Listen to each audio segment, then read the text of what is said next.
Hoje nós vamos receber doutora Carolina Barreto, nossa advogada. Vamos passar de nossa tá aqui.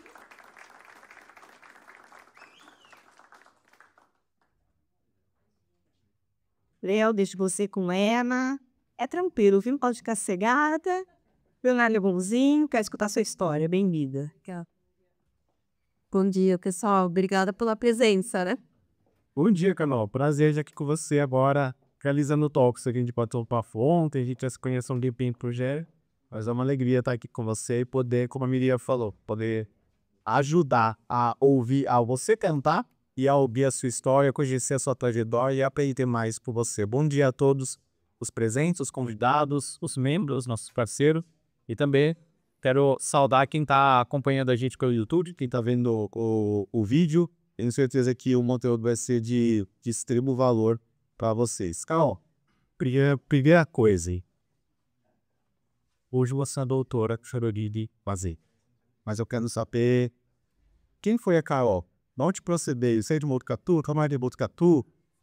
E hoje você, como advogada, como que foi essa sua trajetória na infância, na adolescência? O que te fez chegar até o direito? O que te incentivou a fazer o curso de direito? Quem te incentivou a seguir a carreira da advocacia? Conta pra gente um pouquinho dessa sua trajetória lá de trás. Bom, obrigada, Léo. Estou feliz por você que vai conduzir a conversa. Bom, eu não sou daqui de Botucatu, eu sou de São Paulo. Nasci em São Paulo, morei lá até os 10 anos de idade. Aí eu brinco, né, que meus pais tiveram a ótima ideia de mudar para uma outra cidade. E eu dava assim nessa quase pré-adolescência. Eu me mudei para Arujá, que é até aqui de Guaris, que a gente chama visitante aqui. E é uma cidade de dormitório, né? Então tem muita gente que vai e volta, que só mora lá. Foi um momento assim meio conturbado, porque eu tinha meus amiguinhos, né, em São Paulo, já tinha uma vida. Mas enfim, seguiu.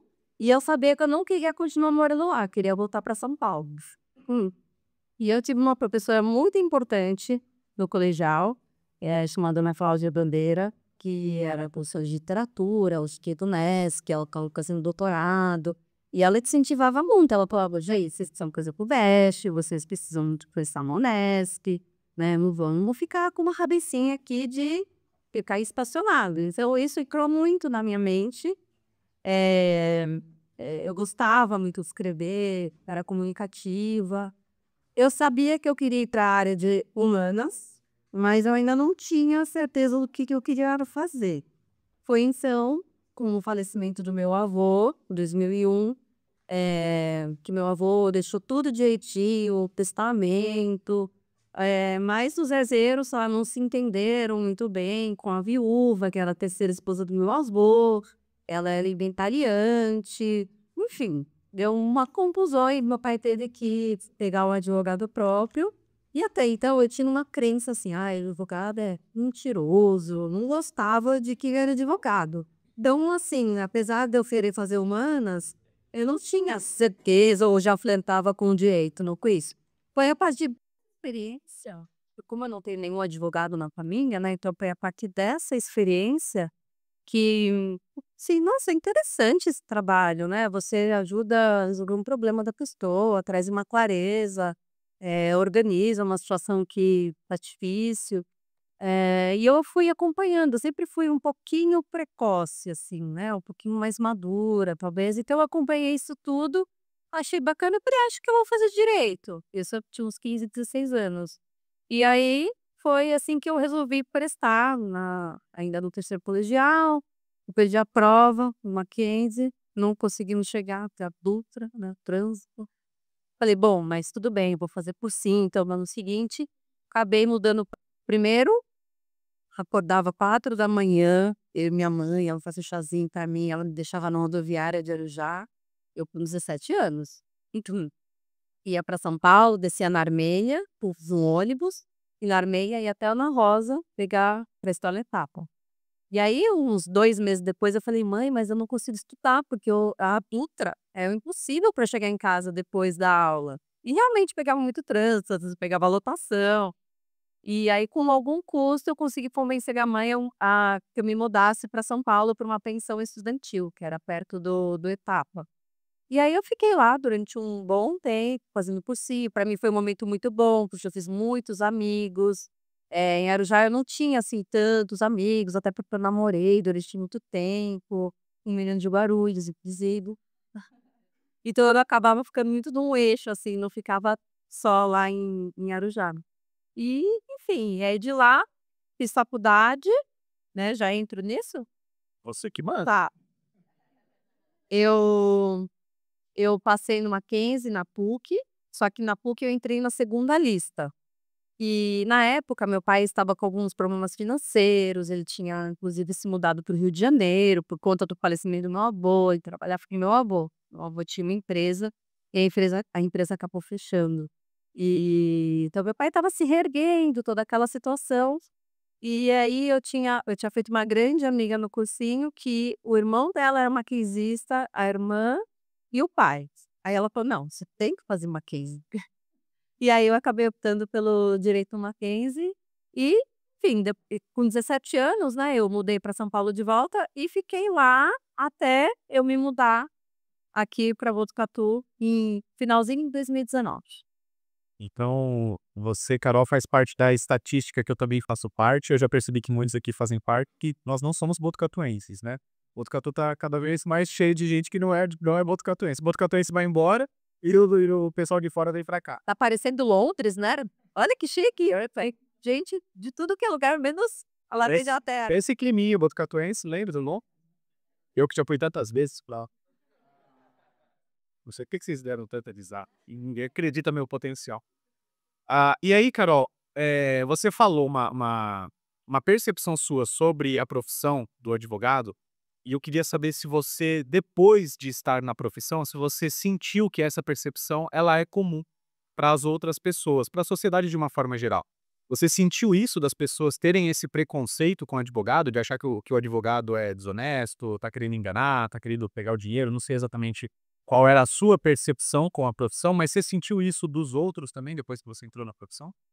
Eu acho que eu tive bastante sorte, porque, né, eu brinco, né, que quando eu estava no começo da faculdade, acabei namorando um menino que era meu amigo na faculdade. Eu falei: "Gente, que besteira, ele é meu amigo, não dá para ser namorado". Aí ele veio. E aí eu resolvi fazer um estágio no meio do ano, em julho. Tinha acabado de passar para o segundo semestre. Ele: "Mas como assim você começa a trabalhar no segundo semestre?". Então, eu já tive um contato com a profissão, a advocacia, que não é só advocacia, né, quando você faz direito, você pode ser juiz, promotor, um monte de coisa. Mas eu falei: "Não, vou fazer um estágio no escritório", e mudou muito a percepção, né, as pessoas são muito profissionais, então eu nunca tive esse contato, assim, de ter essa percepção. Talvez isso esteja mais ligado, como eu sempre atuei mais para pessoa jurídica, é uma coisa muito profissional, muito certinha, né, eu tive o privilégio de trabalhar num dos principais escritórios, né, do Brasil, quiçá da América Latina, que a gente chama de Big Law, né, são os escritórios, assim, mais importantes mesmo. Então, são pessoas muito sérias, muito sérias. Então, graças a Deus, eu não tive essa percepção ou mesmo de alguém achar isso, não, foi pelo contrário, como profissionais muito confiáveis, íntegros, e isso foi essencial para eu falar: "Não, esse é meu lugar mesmo". Mas essa sua percepção lá atrás, ela se deu porque você teve algum contato negativo com o advogado ou, sei lá, assistia filme, É, novela? acho que era filme, novela, né. Acho que não sei se vi alguma notícia, porque o advogado, ele ele tem um quê, né, uma certa esperteza, uma certa sagacidade. Como acho que qualquer profissional pode levar isso para um lado bom, um lado ruim, mas eu não sei porque eu tinha essa crença, nem sei te dizer da onde que veio. A gente tá fazendo uma terapia aqui. É. Essa ideia. Mas eu te fiz essa pergunta porque eu já trabalhei com alguns advogados diretamente, e uma das dores que me falam é que o advogado, até pela questão da OAB, etc., ele não pode prospectar cliente, fazer uma venda ativa, né? E então existe um certo bloqueio do advogado, não sei se é o seu caso, com o se vender realmente, como vender. E as pessoas, de uma forma geral, todos nós aqui empreendedores sabemos que existe muito preconceito com as vendas. E às vezes o próprio empreendedor não sabe como vender e tem preconceito com o seu processo de venda. E aí, quando você falou, isso ficou passando aqui na minha cabeça. Será que tem a ver também com a postura do se vender e de talvez trazer essa esperteza ou essa sagacidade, como você disse, e isso poder soar estranho pra Isso aqui tá uma terapia mesmo, hein. Agora que você falou, acho que tem tudo a ver com isso, porque como é uma profissão muito clássica, cheia de regras, de repente aquela pessoa que sai um pouquinho desse script, se vende, você fala assim: "Ah, esse daí tá saindo da regra, esse daí tá meio muito espertão". E a gente realmente vê hoje em dia, né, nas mídias sociais, alguns advogados que trabalham esse lado da, ostentação. Não sei, eu para mim que estou acostumada com um modelo mais de sobriedade, eh, e também com esse contexto que você comentou, né, você não faz uma venda ativa, né, você diferente dos Estados Unidos que você vê lá no outdoor ou mesmo tem propaganda na TV, "Ah, você bateu o carro", tal, no Brasil não pode fazer isso. Então, quando talvez a pessoa saia um pouquinho desse do que é esperado, eu acho que tem essa tendência de falar: "Ah, esse daí tá muito espertinho, não sei se ele é confiável". É porque as pessoas já têm essa tendência de desconfiar do vendedor. Ah, porque ele usou de estratégia, usou de técnica para me vender. De uma forma geral, as pessoas acreditam que o vendedor tá ali para tirar dinheiro delas. E o tirar dinheiro, entre aspas, faz parte do processo de venda. Eu compro algo e dou dinheiro, troca, né? Mas talvez aqui esteja dando um passo muito grande na história, mas para a gente não perder o assunto, eu queria entender como que você faz, então, e principalmente como que você fez. Depois você pode até voltar na sua história lá em São Paulo, no escritório, mas como que você fez aí em 2019, né, que você veio para Botucatu? Isso. Você não tinha vínculo aqui com Botucatu, pelo visto, né, porque não nasceu aqui, não sei se tinha família aqui, mas como que você fez para montar o seu escritório, para ter os seus primeiros clientes, para trabalhar aqui em Botucatu, ou se você, assim como o nosso colega, trabalhou à distância, tendo clientes de outros locais, porque me gera essa curiosidade também com o processo da sua própria venda. Então eu vou voltar um pouquinho no tempo. Eu comecei a namorar meu marido em 2014. Eh, Inclusive eu o conheci por conta do antigo escritório que eu trabalhava, que se chama Demarest. Eu atendia a empresa dele lá, atendia o diretor jurídico, e um dia o diretor jurídico falou: "Carol, eu tenho uma pessoa para te apresentar que é a sua cara". Eu assim: "Não, mas aqui nós fazendo só negócios, né". E eu enrolei essa pessoa do: "Ah, tá bom", até que um dia eu falei: "Tá bom, me apresenta". E realmente era meu número. Então eu falo assim, que desde que eu comecei a namorar, eu falei assim: "Poxa, se esse namoro for pra frente, Janice, eu vou ter que mudar para o interior", porque ele trabalha em São Manuel e mora aqui em Botucatu, né, pelo menos ele passou a infância, aqui ele é de Araraquara, mas cresceu aqui, foi para São Paulo, fez poli na USP e depois ele voltou em 2013. E então eu falei assim: "Eu vou ter que mudar para Botucatu, né, porque como ele trabalha com agricultura em São Paulo, não vai dar para ele fazer isso". Então, a gente começou a namorar, depois a gente ficou noivo em 2017, em 2019 nós nos casamos.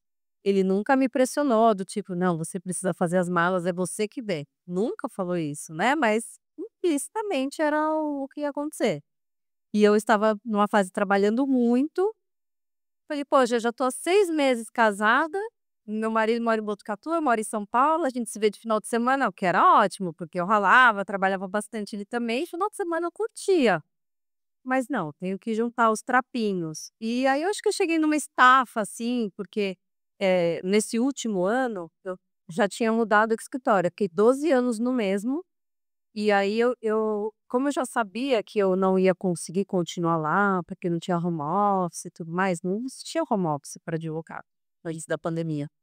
Falei: "Então acho que eu vou dar um pulo aqui e vou para o concorrente". Inclusive isso foi uma coisa bem complicada, os sócios ficaram bem chateados com os sócios desse escritório concorrente, que é o Matos Filho, também é um dos maiores do Brasil. Assim: "Poxa, mas você levou a nossa advogada, né, como assim?". Mas enfim, e aí eu trabalhava tanto, e lá era uma coisa assim que eu trabalhava tanto, que lá tinha restaurante que você tomava café lá, almoçava, jantava, fazia unha, fazia massagem. Eu não tinha comida na geladeira. Falei: "Gente, eu estou vivendo de um jeito que para quem casou não faz sentido". Então eu resolvi, no final do ano eu falei para o meu marido: "Eu vou mudar para Botucatu, mas eu quero morar numa casa que eu quero um cachorro". A casa só veio em 2023, isso foi 2019. Foi bem difícil de arrumar uma casa aqui. Cachorro já foram logo 2, porque eu queria um específico e quando eu fui falar do canil, ai, mas tem um que a família não se adaptou, macho tricolor. Eu queria fêmea, 2 cores. Falei, ó, eu vou buscar hoje, então ainda consegui logo 2 cachorros. E aí, quando eu cheguei aqui em Botucatu, na minha cabeça, que vinha desse mundo de trabalhar no escritório, eu falei, bom, ou eu entro num escritório daqui já consolidado, mas eu vou ter que mostrar muito serviço, e na minha cabeça é assim, né? Quando você entra num lugar, você tem que mostrar muito serviço. Provavelmente eu vou ganhar menos, né? Porque se compara São Paulo com Botucatu. E nunca vou ser sócia, porque não é difícil. Bom, eu falo isso também sem conhecer a fundo, mas eu imagino que diferentemente de São Paulo, que tem plano de carreira, né? Esses escritórios que eu tava, pelo menos, são escritórios grandes, eles querem ter sócios. Claro que não qualquer sócio, mas quer. Falei, ai, já que eu vou ter todo esse trabalho, eu vou ganhar pouco, trabalhar muito, eu vou abrir o meu. Então foi assim que eu. Só que desde o início, uma coisa que para mim foi muito importante, como eu tinha esse objetivo de trabalhar para empresas, eu nunca comecei nessa vida assim, empreendedora de uma forma amadora. Então, eu quis questão de abrir a sociedade, emitir nota fiscal. Isso para mim é um valor muito importante. Eu tenho orgulho disso. Lógico que a gente fica chateado porque tem muito tributo, etc. Mas isso, sabe, essa formalização de você emitir uma nota fiscal, isso para mim tem um valor muito grande, é engraçado. Então foi assim, mas não foi muito fácil, não. Eu imagino. E aí o que que você fez? Qual foi o processo do você formalizou todo o seu negócio, então jogou dentro das regras, o que é extremamente importante, mas que às vezes, como você disse, pode desestimular aquela pessoa que está começando, porque tem os tributo, muita burocracia, e às vezes isso vai enxugando a margem de lucro da pessoa, mas em qualquer negócio, né. Mas o que que você fez? Como que é o processo do advogado para captar clientes? Porque os outros negócios a gente vai ter até o Café com Ideias sobre colates criativas, falei certo? Tá bom. A Maiara e Quitedro, né, então, eu posso fazer uma collab, seja, digital, né, no Instagram, por exemplo, tem a ferramenta da collab, mas collabs offline também, gerar negócios, parcerias, para que o meu negócio seja conhecido por mais pessoas. Até o próprio Jeb é uma estratégia de collab, né, para a gente se conhecer cada vez mais e fazer networking. E aí o que que você fez nesse processo de porque aí você chega em Botucatu, no final de 19, Isso. aí você já chega na pandemia, né, e já começa em novembro, dezembro ali de 19. Então você chega na pandemia. Aí o que que você precisou fazer para conseguir os seus primeiros clientes, para fazer o negócio rodar e chegar agora em 2025, quase 26, com a coisa caminhando bem? Eu vou responder, mas antes eu vou contar uma coisa tragicômica. Estava vindo de São Paulo, cidade grande, guarde o seu celular, que senão você não vai ter mais celular. Tô indo numa cidade tranquila, né, IDH alto, etc. Aí mudo, 3 meses depois pandemia.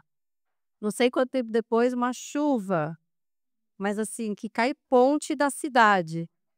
Eu não morava em vivendas na época, eu assim: "Meu Deus", ainda bem que eu tô num prédio, mas eu senti a chuva, assim, falei: "Nossa, será que vai cair esse prédio aqui?". Fiquei com medo.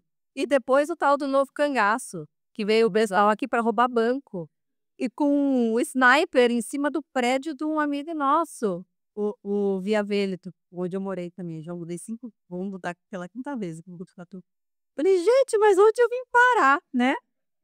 E, bom, o advogado ele tem uma questão difícil que ele não pode fazer, prospecção ativa, é uma coisa agressiva, né, mudou um pouquinho as regras, tal. E eu nunca tinha feito isso, porque eu era advogada técnica nos meus antigos escritórios, né, e quem fazia prospecção eram os sócios, eu não era sócia ainda. E também tinha uma questão, eu estava num lugar que o nome se vendia, né, então você conseguia entrar em qualquer empresa. Todo mundo sabia aqui que era Demarest, que era Matos Filho, porque o que que acontece no mundo jurídico? A gente seguia muito, os pequenos não tanto, mas por rankings jurídicos, que são revistas, inclusive internacionais, que listam lá os escritórios, então por área, ou mesmo quando ele é full service, que atende várias áreas, então tem sempre o ranking lá. Então, são 2 escritórios que eu trabalhei que estava sempre entre os 3 primeiros. Então, as empresas que usam, né, o serviço jurídico, isso é normal nas empresas grandes, que era o que a gente atendia, conhece. Então é diferente se você quer marcar uma reunião, o pessoal não abre a porta para você, pode não te contratar, talvez por uma questão de preço, ou porque já é atendido muito bem por outro escritório, tão bom quanto. Então tem esse nome por trás, tanto que, assim, eu me lembro que sempre foi pregado no escritório que o nome do escritório vinha à frente do profissional, né, então era o Demarest, não a Caroline Barret. Então, quando eu venho e abro o meu, apesar de eu ter muita experiência, né, porque isso foi em 2019, eu já estava formada há 9 anos, já trabalhava há 12 anos na área, né, porque conta espírito estagiária, mas eu não era ninguém, né, porque eu não saí de lá numa situação que eu era sócia, diferente, né. Eu estava ali me tornando advogada sênior, né, por conta da idade que eu tinha, anos de formada e experiência, tudo. Então, foi começar do zero. E aí, que eu imaginei? Primeiro eu achava, né, que como meu marido morava aqui e conhecia muita gente, a família do meu marido conhecia muita gente, eu achava: "Ah, vou advogar, né, esse pessoal", mas isso nunca foi uma, sabe assim: "Ah, não, contrata aqui minha esposa". Eu nunca quis usar isso, não me sentia à vontade, também não é muito o perfil do meu marido, sabe, de ficar, ele é mais discreto, assim, a família dele, tudo. Então, falei: "Bom, então", tanto que eu nunca prospectei aqui ativamente. Daí, o que que eu fazia? No começo eu usava Google Ads, fiz um curso sobre Google Ads, fazer, landing page e tudo mais. Mas com isso começou a vir muito consumidor, pessoas físicas, e não era o meu foco era continuar trabalhando para empresas. E eu percebi que uma empresa, ela não vai procurar o advogado assim, entendeu? Jogando o advogado, tal área. Empresa não vai fazer isso, né? Sim, pelo menos as empresas maiores, talvez, né? Eh, porque mesmo os pequenos, porque o advogado, querendo ou não, é baseado na confiança. Então é uma coisa que funciona muito por indicação. Então eu trabalhei sim, atendendo casos, de consumidor, imobiliário, tudo para pessoa física, porque eu, queria, né, voltar a trabalhar, queria continuar trabalhando. O trabalho sempre foi, a profissão sempre foi a minha identidade, então, eu não queria me desligar disso, e para mim já foi um baque muito grande, né, uma reviravolta na minha vida, então fazia questão de continuar trabalhando, e eu gosto da profissão, então eu ia fazer. Mas, depois de um tempo, uns 2 anos depois, que começaram a acontecer as coisas, porque trabalhei muito para amigo também, né, família, mas assim, você não cobra da família, do amigo você cobra bem pouquinho, então enfim, mas faz parte desse começo. E aí em 2021, final, 2022, falo que um anjo do Demarest, por isso que eu falo que não como uma coisa intencional, mas você tratar bem as pessoas com respeito, né, com simpatia, educação, isso, né, sem não é questão de intencionalidade a fazer isso para ganhar algo, mas uma pessoa que era de uma filial do meu escritório de Campinas, eu estava na Faria Lima, né, então eu era chique. E aí tinha muita gente que tinha essa cabeça: "Ah, eu sou muito chique", né, eu trabalho na Faria Lima, tal, Pinheiros, que a gente falava. E era uma pessoa que, quando eu tinha que vir para São Paulo, ela não sei por que me ligava e perguntava: "Ah, como que é tal coisa? O fórum, que horas que abre?", sei lá, fazia umas perguntas e eu sempre muito solícita, sempre respondi. Então, às vezes, esse advogado, ele ia lá no nosso escritório de São Paulo, eu sempre cumprimentei, nada assim excessivo, mas sempre fui muito educada, muito simpática e essas coisas. E essa pessoa, não sei como, soube que eu tinha aberto meu próprio escritório, e ele falou: "Olha, você não quer atender o fulano, que era uma alteração de regime de bens, né, de casamento. Você não quer atender e tal?". Então ele começou, você vê, assim, né, me ajudar. Então alguma coisa que o escritório tinha um conflito de interesses, porque as 2 partes do processo eram clientes, então não podia atender, às vezes ele me indicava.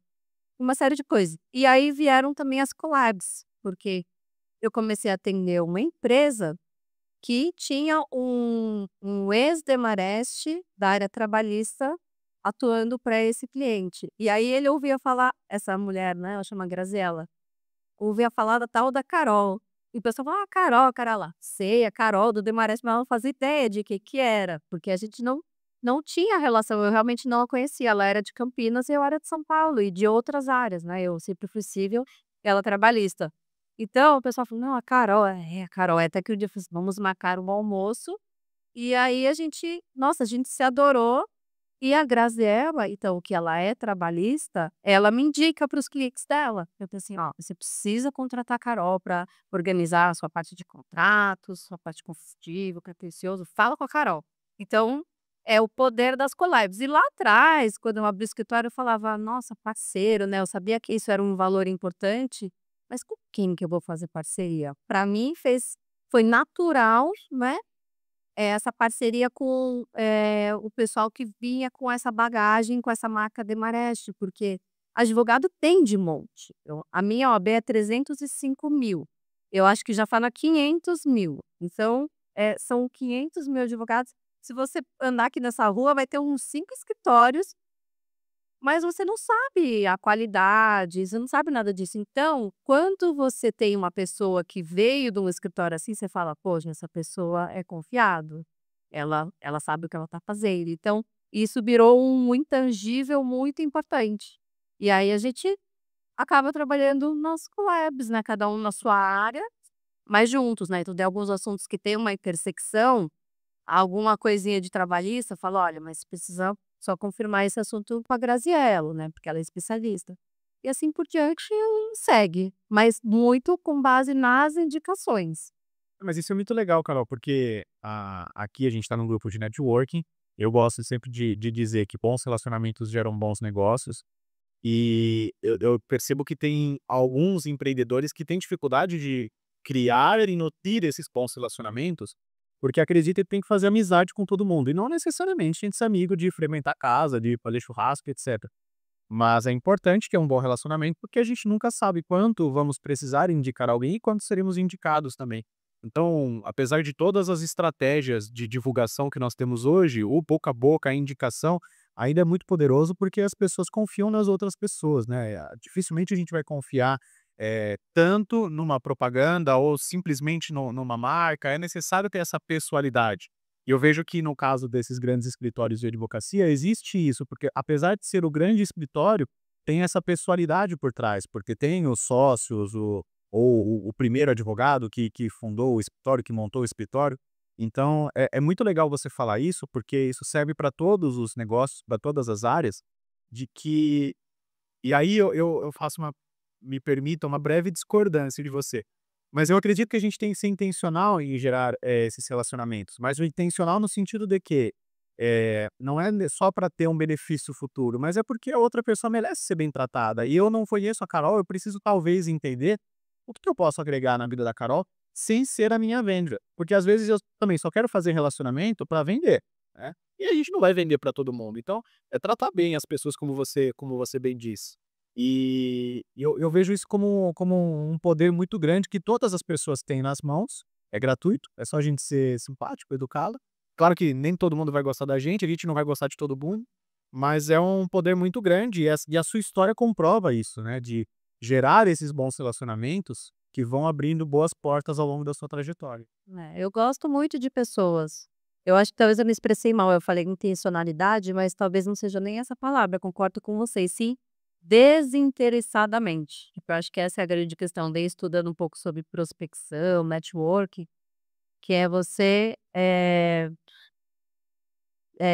ser interessante sem ser interesseiro, né, ou você oferecer alguma coisa antes, né, do que você simplesmente só querer, vender, né. Então, às vezes você pode entregar um valor para a pessoa, não necessariamente a pessoa precisa comprar isso de você, enfim, né, tudo muito complexo, mas, são novas habilidades que eu estou aprendendo agora.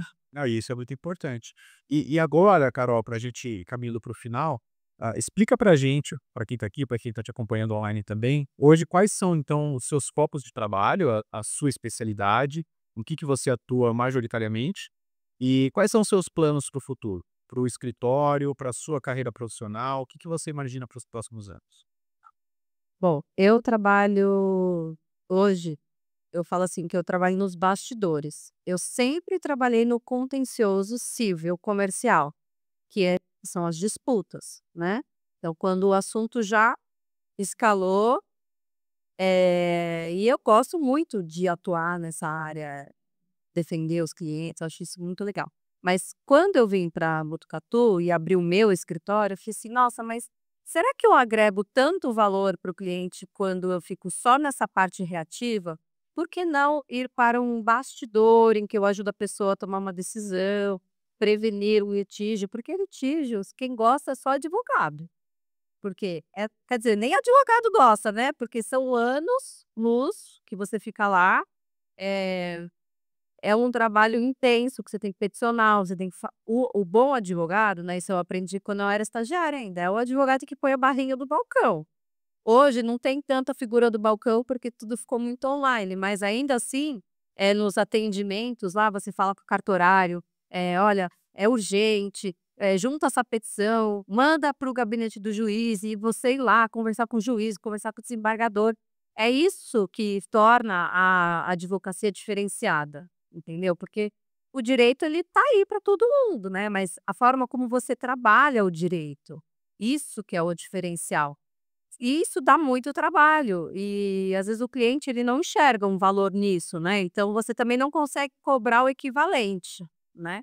Então, eu falei assim: Bom, vou continuar fazendo isso, sei que não posso cobrar valores de Demarest, que eles também têm uma certa dificuldade com isso, porque os clientes fazem vídeo, né, então, sei lá, uma Unilever da vida precisa de um advogado, ele não dificilmente ele vai só no Demarest, ele vai no Demarest, no Modo Civil, no BMA, e aí acaba sendo uma disputa de preço, porque todos são muito bons, né. Falei assim: "Não, então eu quero atuar de uma outra forma, preventiva, quero fazer o contrato, quero, analisar uma situação de risco e falar: 'Ó, vamos seguir esse caminho'". Enfim, fazer notificações, coisas que consiga resolver antes de ter um litígio, toda essa parte de bastidor. Eh que eu acho que agrego bem mais para o cliente. E com relação a planos para futuro, eh, eu quero expandir a minha base de clientes, né, hoje, assim, eu gosto bastante de trabalhar com pessoa jurídica. Eu não resisto muitas vezes quando uma pessoa física me procura, até porque esses meus parceiros, muitos, falam assim, me indicam, né, para pessoas físicas também. Eu não resisto a atuar, né. Mas assim, como foco mesmo, atender pessoas jurídicas, lidando com questões de estratégia, de dia a dia das empresas. E com o plano para o futuro, acho que é aumentar, expandir essa minha base de clientes, me tornar uma referência eu, Caroline, porque, eu sou muito grata pela bagagem que eu tenho, por essas coisas que eu trago, mas eu cheguei à seguinte conclusão: já faz 5 anos que eu tenho o meu escritório, então tá ficando mais distante o dia que eu trabalhei lá. Até quando eu vou ficar falando só disso? Ter que eu ter o meu próprio valor, que é o conjunto de coisas, né, é ter trabalhado lá, é ter feito, mestrado, ter morado fora, feito especialização e inclusive empreendido, né, que isso agrega um outro valor. Eu me tornei acho que mudei 100% depois que eu comecei a empreender, porque lá você tinha uma estrutura que você tinha um sócio, o advogado sênior, o advogado, pleno, o júnior e o estagiário. Uma equipe era assim. Então o seu trabalho, às vezes, era revisado 2 vezes, por 2 pessoas. E isso, tende a colocar algumas pessoas, e eu me coloco como uma delas, numa zona de conforto.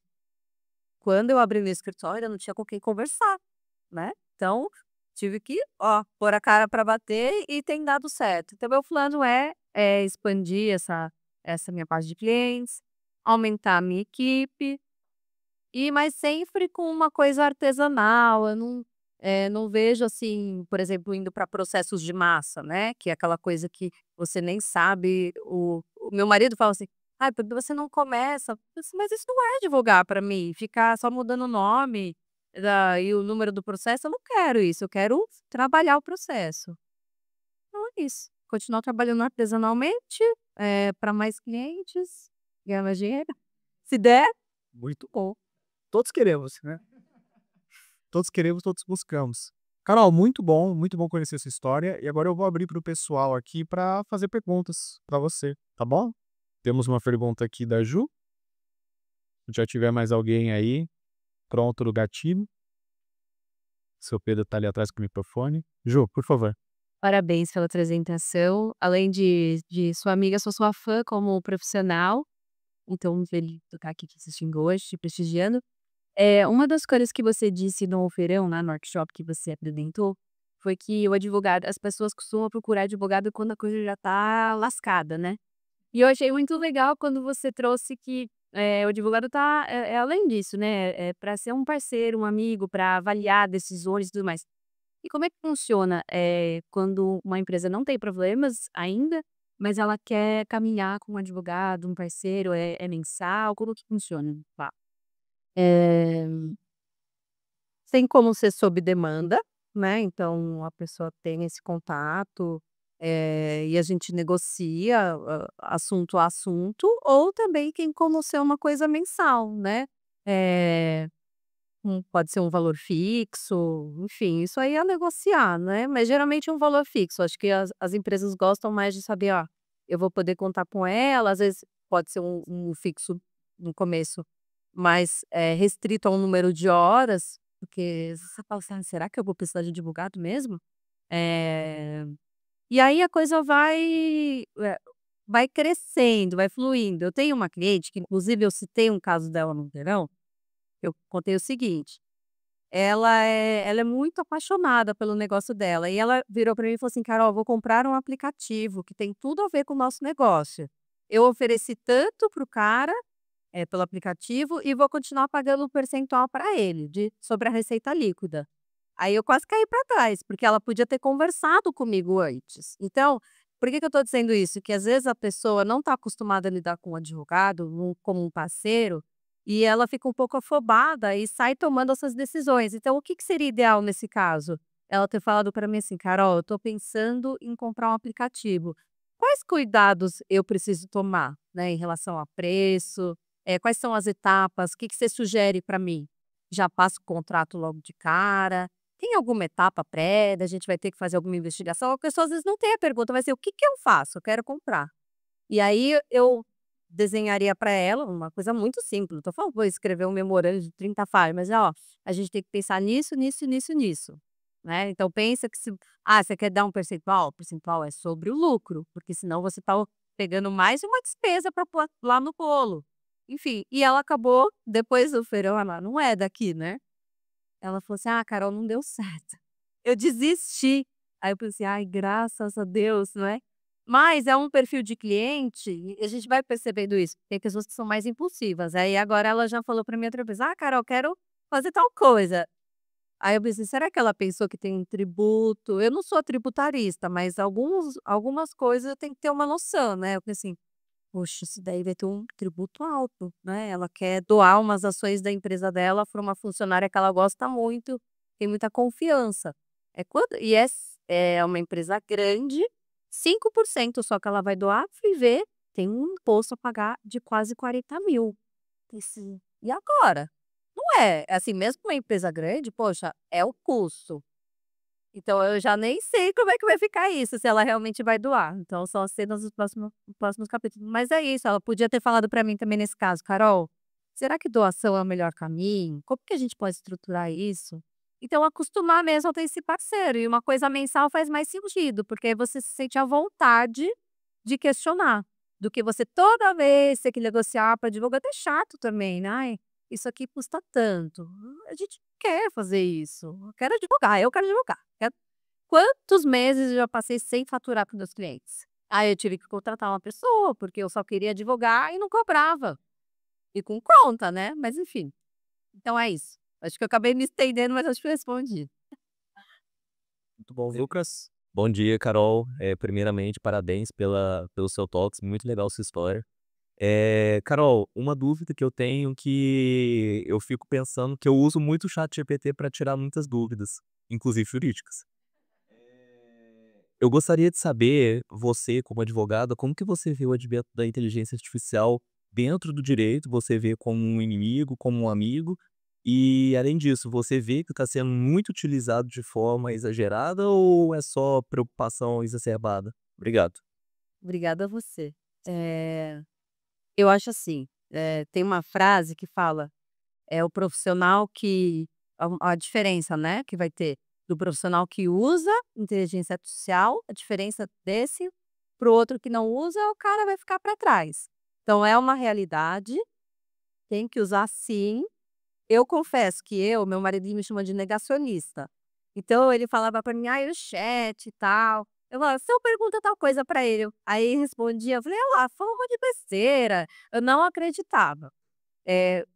Mas ele fala assim: "Ah, o santo de casa não faz milagre". Aí um dia assisti uma aula de uma plataforma que a gente assina, falei assim: "Poxa, ajuda na produtividade, deixa eu olhar", e comecei a usar e gostei muito.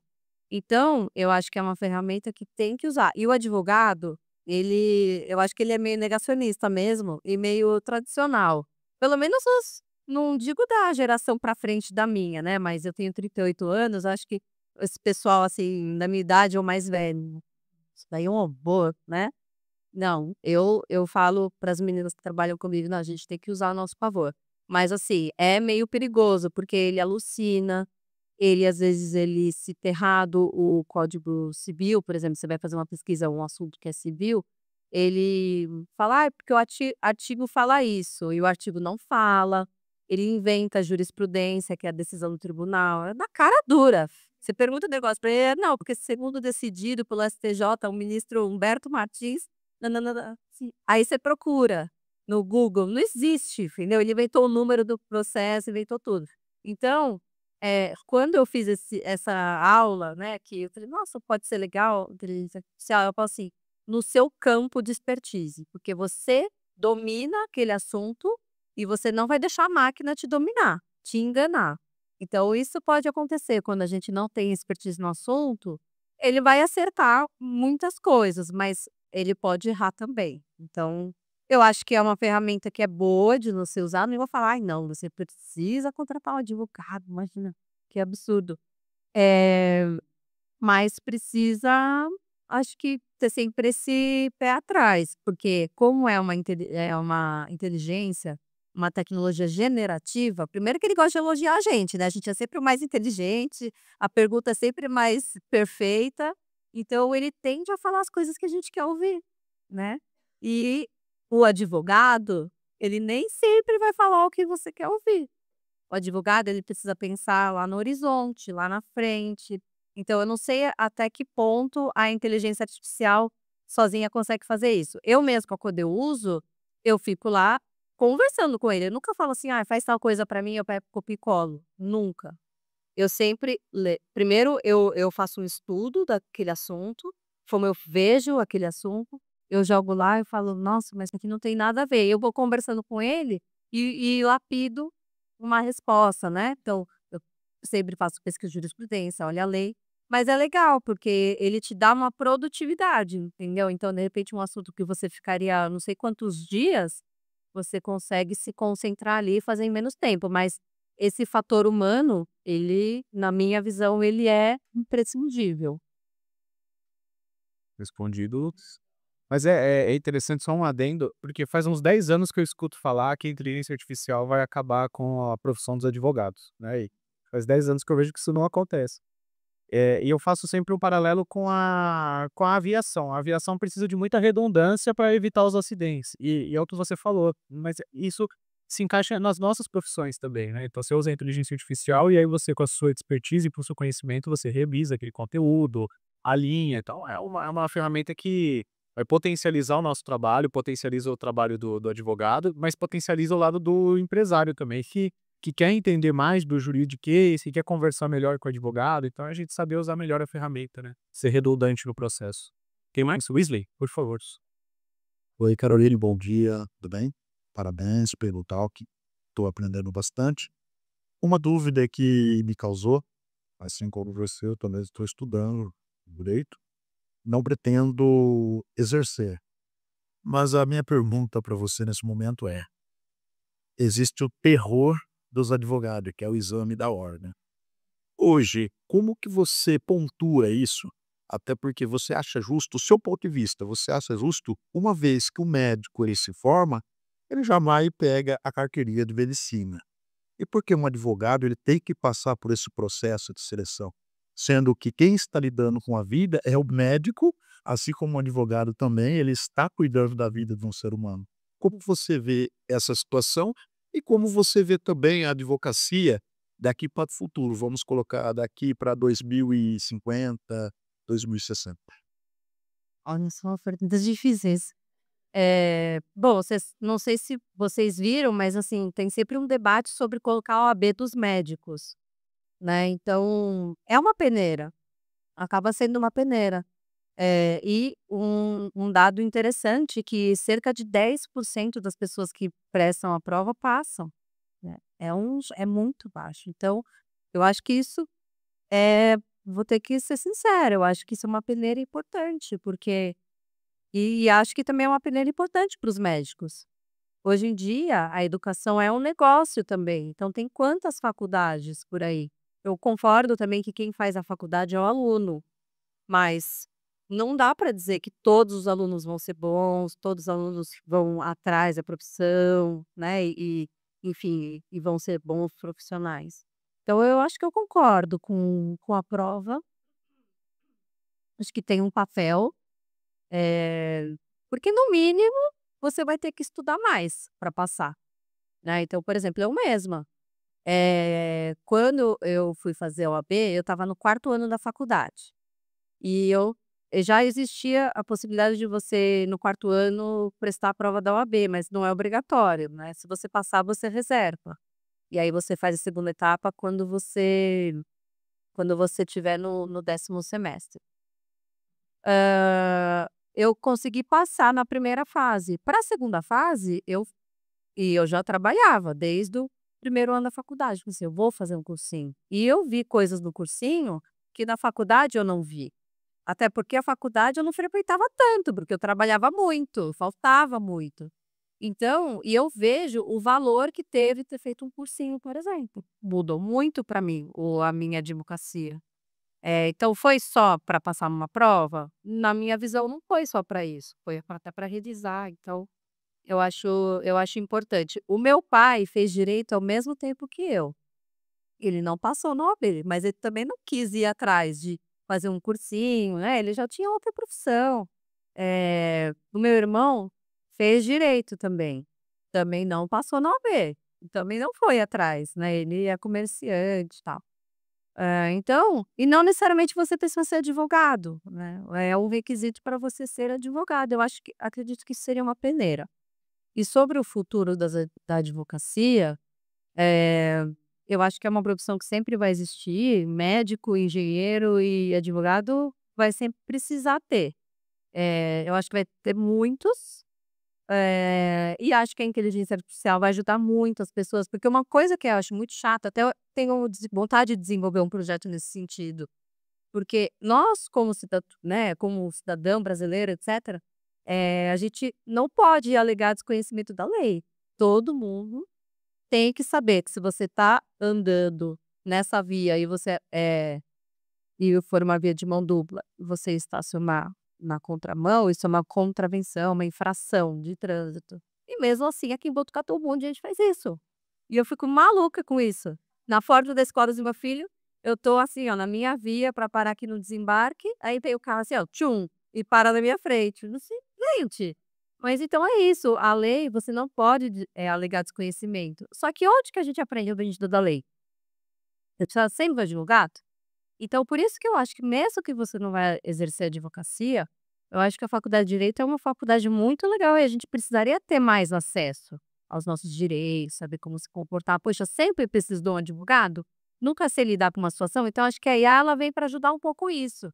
Ah, eu comprei, meu marido mesmo hoje de manhã. Ah, esse meu tênis aqui que eu comprei, parece que um tá mais apertado que o outro, tal. Que eu faço? Eu falo com a loja ou com a Nike? Assim, você pode falar qualquer uma das duas, mas você saberia disso? A gente não sabe, né? Então, talvez a inteligência artificial ela pode responder essa dúvida do consumidor. Aí ele falou, aí eu vi que ele estava lá tentando escrever a mensagem, eu falei, pede pro chat escrever a mensagem para você.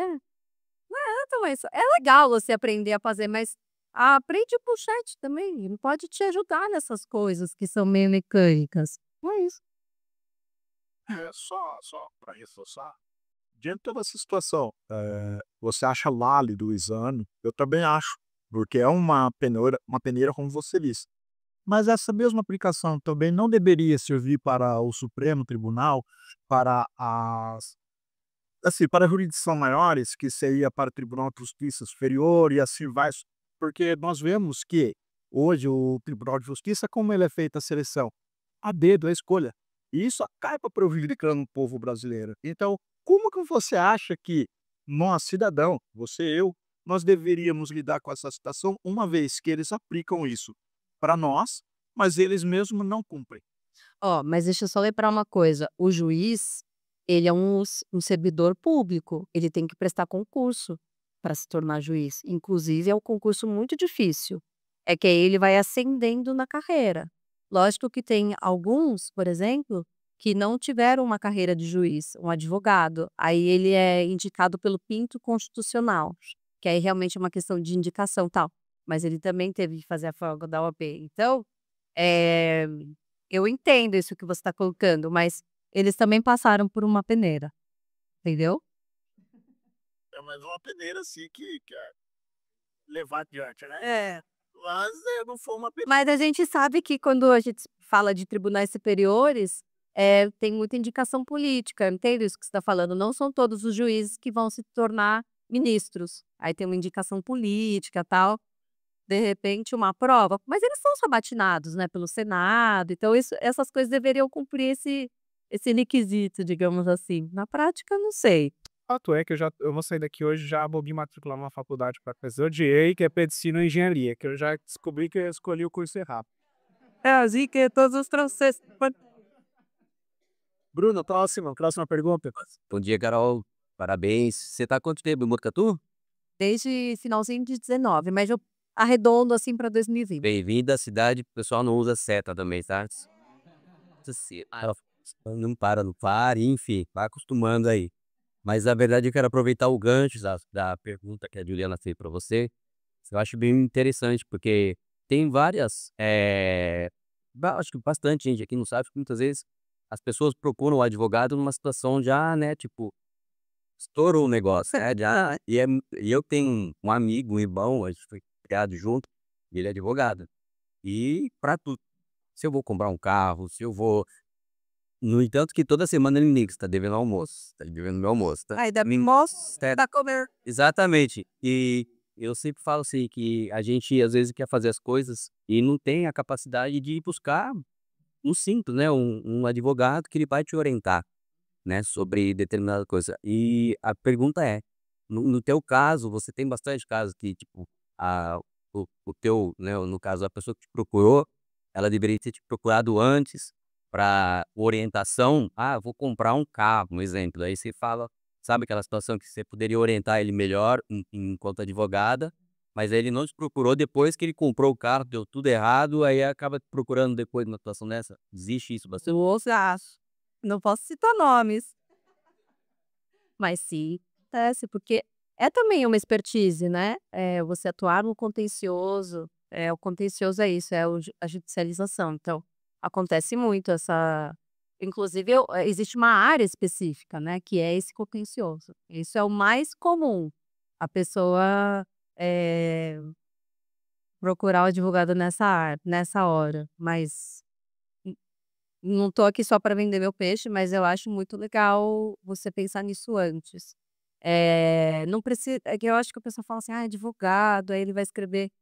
Ele leu pra caramba, né? Porque todo mundo fala assim, nossa, tem que ler muito na sua faculdade. Mas todas têm que ler bastante. E às vezes você não vai pegar um livro que é dessa grossura e vai ler de cabo a rabo. Às vezes você vai ler um capítulo, né? E é assim. Então as pessoas falam, eu vou falar com o advogado, vai ficar escrever um negócio gigantesco que eu não vou entender nada. Eu acho que também o papel do advogado é fazer essa tradução, sair um pouco do juridiquês e traduzir, né? Vou dar um exemplo. Pessoal, A gente estava falando de consórcio, de leilão, de carros, imóveis. Nossa, que interessante, pagar mais barato. Mas existe um motivo, tá, gente, que é mais barato. Porque o dono do imóvel é um devedor, para começar. Será que ele tem mais processo? Não tem. Será que ele está separando, paga uma pensão? Será que tem um processo lá de família para cobrar então, assim, ir um pouquinho além dessa superfície, entender o contexto. Então, é um caso de comprar o carro. Ver se a pessoa, como é que está a situação dela. Ela vai vender, vai entregar? Ela tem um credor que está tentando penhorar algum bem dela e esse bem aí, esse carro, tá na fila, já ali meio essa pessoa com mais preferência, então tem isso tudo. Aí como as pessoas têm uma tendência: "Ah, não, vou resolver aqui e tal", aí dá o problema e procura advogado. Mas poderia, de repente, ter feito uma coisa antes. Mas é a cultura, né, tem jeito. Respondido, Bruno? O melhor de fazer direito é ser amigo de advogado. Esse co E eu vou seguir seu exemplo, acho que o seu exemplo tá mais fácil. Pessoal, vamos encerrar as perguntas agora por conta do nosso tempo, mas Carol vai estar à disposição aqui de todo mundo ao final para bater papo, para conversar, para marcar B2B. Quem está acompanhando online também pode deixar o comentário, entrar em contato com a Carol, escanear o QR Code e ir direto para as redes sociais da Carol também. E eu quero te agradecer pela oportunidade de estar aqui com você, de aprender mais sobre a sua história, de bater esse papo leve, divertido e que trouxe muito conteúdo para a gente, que nos ensinou nas nossas áreas também, que te parabenizar por toda a sua trajetória, te desejar muito sucesso, que Deus te abençoe bastante. Obrigada, Léo, foi muito bom, muito gostoso, muito leve, né, acho que precisa ser assim. Quando é assim, a gente fica tranquilo. Foi muito bom, obrigada também. Você gostou? Uma salva de palmas para Carol, seu palco.